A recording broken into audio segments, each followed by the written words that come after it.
মা কি এনেছো আজকে? কত কিছু এনেছো আজকে, দেখি কি এনেছো।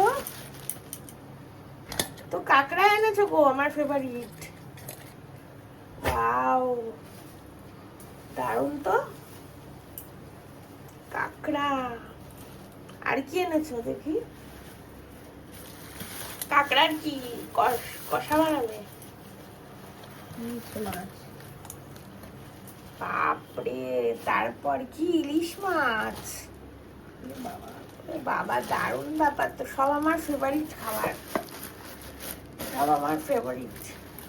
ইলিশ মাছ, কাঁকড়া।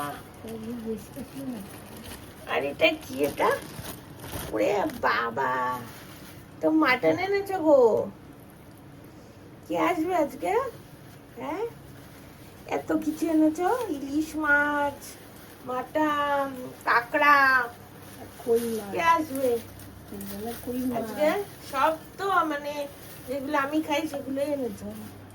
বাবা, আবার কই মাছ। বাপরে, কত মাছ এনেছে, মাংস এনেছে। কি এত কেন এনেছো? ইলিশ মাছ। আজকে কি করবে? দেখি কোনটা করি। দেখো কি করবে আজকে। মাটনটাও তো দারুণ একদম। বন্ধুরা দেখো, একবারে কত কিছু নিয়ে চলে এসছে একদম। তোমরা এর মধ্যে কোনটা খেতে বেশি পছন্দ করো বলো? ইলিশ মাছ, না মাটন, না কাঁকড়া, না কই মাছ? বলো তোমরা কোনটা পছন্দ করো, কমেন্টে জানাও।